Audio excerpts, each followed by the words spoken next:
Good morning, everybody. Happy Wednesday. We're here for another Scale with Strategy. My name is Elizabeth McFadden, and I'm the CEO and Director of Brand Strategy here at Novella Brand House.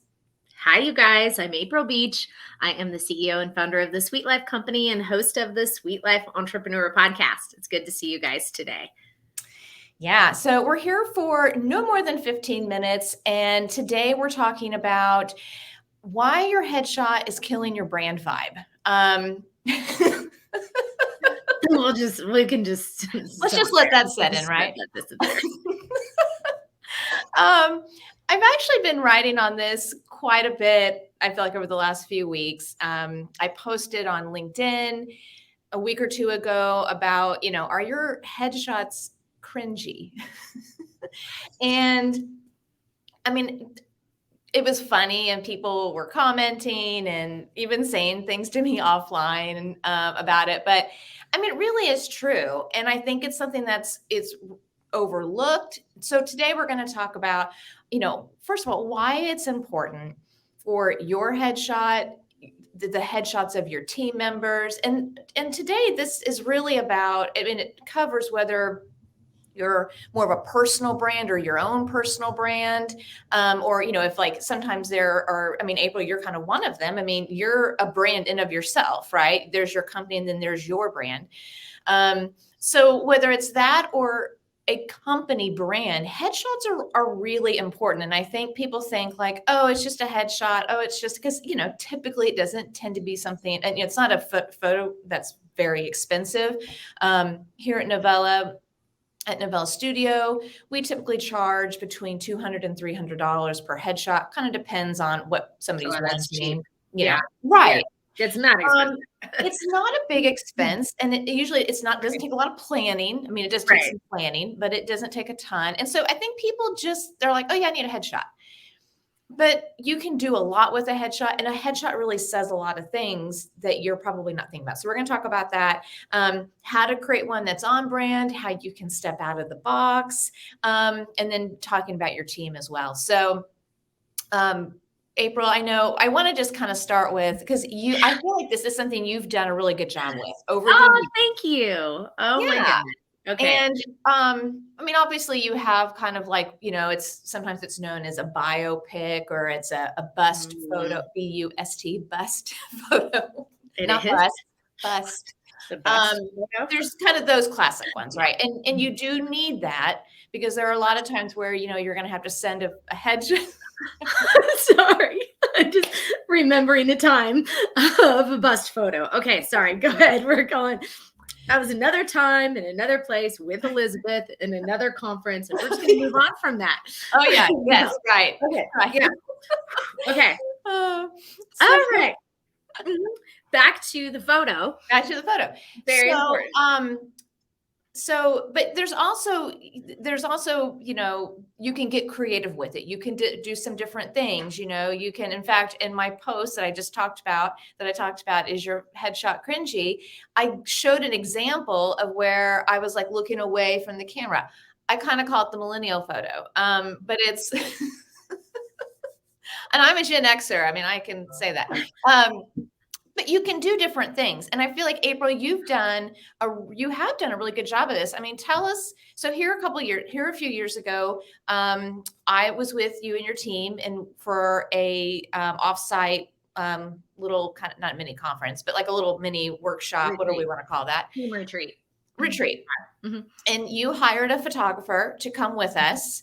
And tell us about how, because here's the thing. Your headshot or the shots of you, yes, can be like, on a plain white background or something like that. But talk to us a little bit about what you did and these different kind of headshots and photos that you had taken, what you wore, and maybe some of those choices. Yeah. So I think for me, it was really important that I had a headshot that actually told my story. So if you were to put me inside a studio, for example, I've I don't even work there, right? I don't even work in an office building, right? It would be a lie. And so for me, it was really important to capture who I am as a professional, but then also my personality and more of that personal brand behind it, which my personal brand does really go hand in hand with our company brand as well. It's very quality of life focused, business growth. And so that's always fun to play with anyway. But what I wanted to make sure it was true. And that was a really important thing for me. And I mean, how many of you guys that are listening to this would think you usually probably don't look forward to headshots? Very few people are like, oh my gosh, I'm so excited I get to go take my headshots. Unless we plan it in a way, like Elizabeth's saying, where there's a strategy behind it that you do feel good about it. And so that's what I wanted to do. So what we did, and I will say, prior to this, my headshot, you guys are totally gonna laugh, but my headshot from like 2011 to 2014, my 12-year-old son took of me. But it was great. It turned out great, and it told the story, but I kind of realized, okay, I kind of need a different headshot. So this was a couple years back.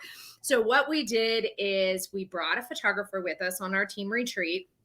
And she had a couple of different instructions. First of all, I wanted her to capture us working, capture the strategy, capture really a lot of behind the scenes of what we do as a company that sometimes isn't super glamorous. Sometimes it was us in, our jammies working at 10 o'clock at night still. There were some things that she captured that it was important to me to tell that story. We haven't necessarily dripped a lot of it out, but I have all that content, which was amazing. And then in the process, what we did was, and she is amazing as well, is we went through a process of understanding what were the stories that we wanted to tell with our headshots. Who did we want to connect with, and what did we want to say? And so we planned about 5 different outfits and went through the process of these like vignettes is pretty much of what we did in these different outfits. And one of them for me was very important, that it was work related. I'm sitting there with my laptop. I was on my phone,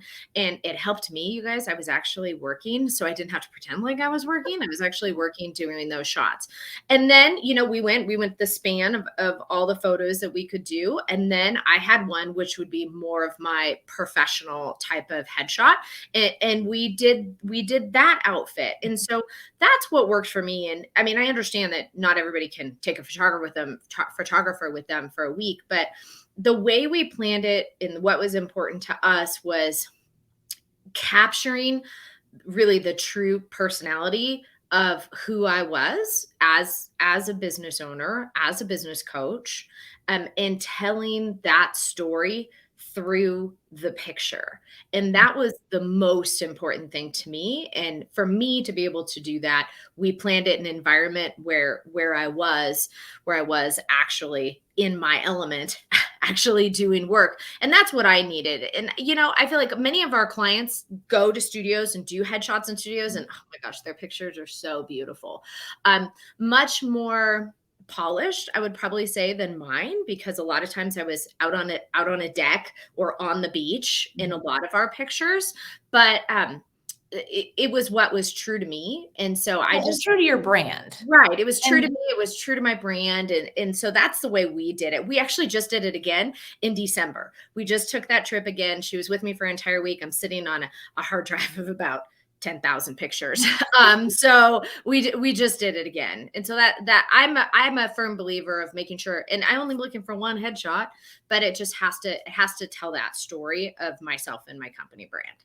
Yeah. I mean, again, like kind of just, so here would be an example of, like how your headshot is killing your brand vibe. If Right. say you decided you're like, this headshot, I need to have it taken, like I need to be in a business suit and I need to be, like in a conference room. Okay, that's going to kill. If April made that choice, that would kill her brand vibe. First of all, that's not on brand for her. It's not on brand for her to be in a business suit in a conference room, like a law firm conference room. I mean, that would be Right. all wrong.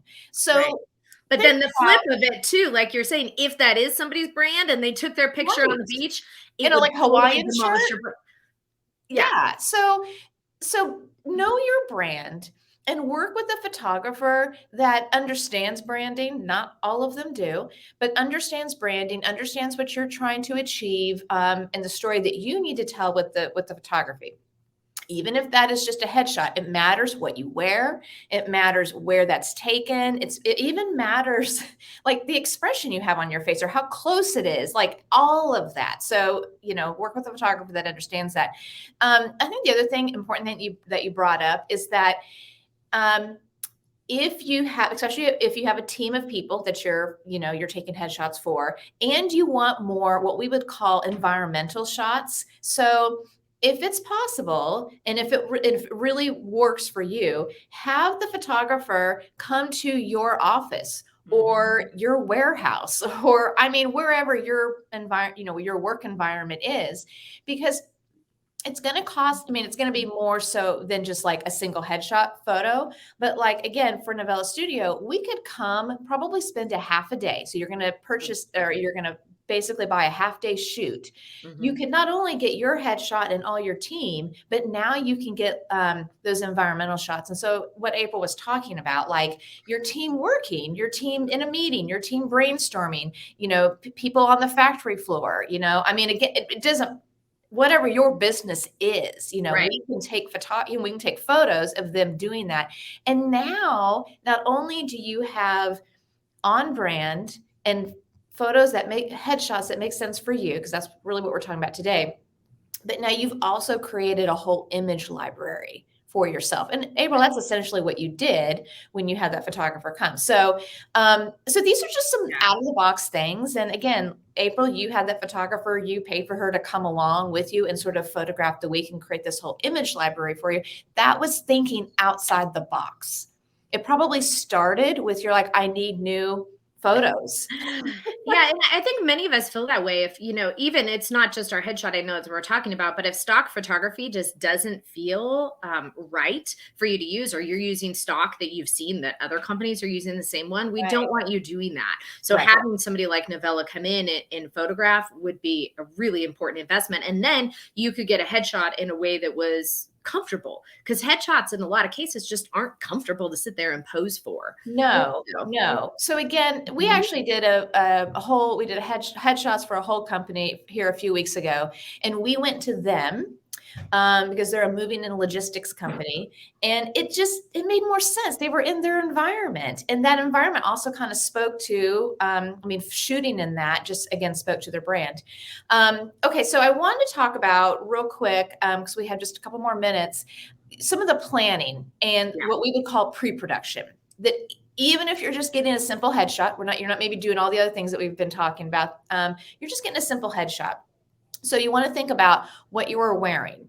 And not only do you not want to wear stripes or small prints, like some of those things that you probably know just from taking family photos and things like that, but also think about what are your brand colors? Like how is that headshot, like when it's on your website or in a pitch deck or brochure, like wherever it is, the colors that you're wearing, or like of your team, if you're getting team headshots done, how is that going to look when it's in with your whole brand colors and brand style? So you want to give, kind of create some rules of like, okay, we're going to wear neutrals. We're going to wear red, or whatever your brand colors are. Like here, you guys just did that. Is that picture published somewhere so people who are watching this can go look at it? Yeah, it's on our website, and it's probably on. I know I've put it on LinkedIn. It's so good.